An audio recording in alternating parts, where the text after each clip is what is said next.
Hey guys, it's Rob Sutton with Bike 198, and unfortunately I'm back here with some bad news.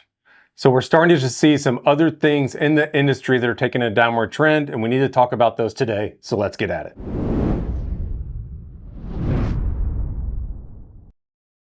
So the first one, as you might have seen already, Revel Bikes is closing its doors for good. Now I know the timing on this is very strange since we're dealing with all the tariff situations that I covered in a previous video that you can see linked here. But this actually has nothing to do with tariffs. This is more related to all of the issues that we've seen with the industry in the post-COVID environment. And right now it is reported that Revel owes over $9 million to the bank, which is why they're closing their doors, which obviously has nothing to do with the current tariff environment. It's been going on for a while. In a quote to its dealers, it did reference some of the issues that they've been having. There's no easy way to say this. Revel Bikes, as it currently stands, is closing its doors. Regrettably, though we have tried every avenue possible, we have exhausted all options and run out of funds to support the business. The decision comes at a critical juncture for our capital requirements, and we cannot weather this one alone. Our circumstance is tough, though not unique to the market. With product delays, significant payments coming due, and a very soft market, we are on the ledge and have lost the safety net as a result of the continued losses with no end in sight. So as a part of this wind down, which they're saying the creditors probably won't even be paid back by it, they're actually discounting their bikes 40 to 50% just to get that inventory moved. Now, if you go on their website right now, it looks like everyone's already liquidated that, even though I'll put down a link in the description below if you want to check it out. But it is sad to see a brand that when they first came out, I really liked the overall feel and design of the bikes with this brand. And it is a little bit odd on the timing as they just released their 2025 line that was supposed to start shipping in June. But as you can see by the website, none of those are available. And as of today, their doors are shut.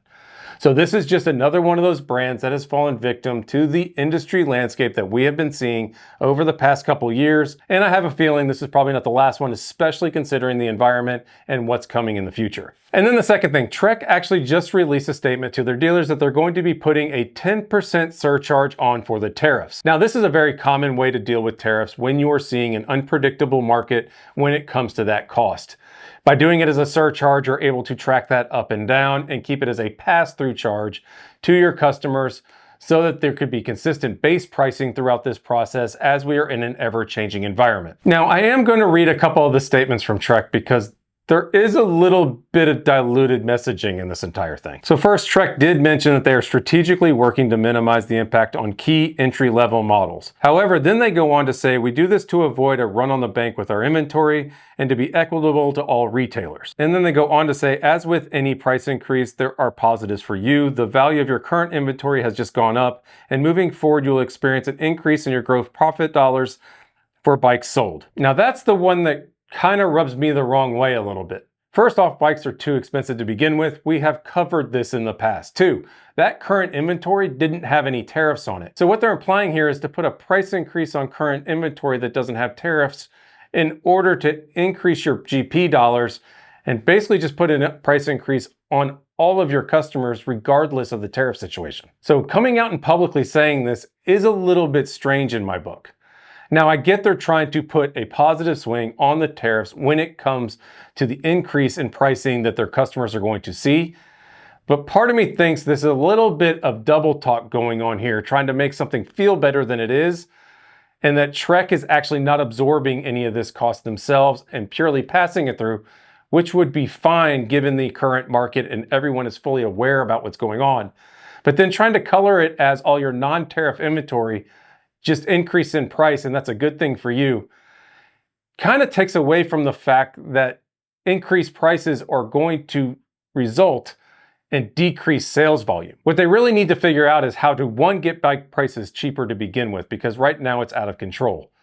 And two, if the bike prices are artificially inflated just to get increased profits during a previous time that it increased demand, maybe there's a way to get both of these things going at once where you actually increase the volume you sell by decreasing prices some and offsetting tariffs.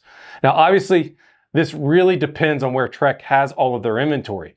If it's 100% in China, you have a big problem with massive tariffs. But if they've offloaded to Taiwan, India, and other Asian countries, they're dealing with a lot smaller tariff and it's not as big of an increase, which is kind of what we're seeing here. Just for me, the language of the announcement of that release just doesn't quite line up. And then thirdly, Specialized did the exact same thing. You're looking at a 10% tariff surcharge going to the dealers and business-to-business customers that will ultimately be passed on to the customers at some level. However, the language with Specialized was a little bit different. It was more about how you know what the environment is, and it's going to be a transparent cost pass-through that they'll be able to track. They said there's no need to update signage or marketing assets at launch. Riders clearly see what they're paying for, not a hidden cost, and we maintain the flexibility to update or remove this charge if the government tariffs change. And for me, this is really more the way that you should handle an announcement like this, in contrast to Trek,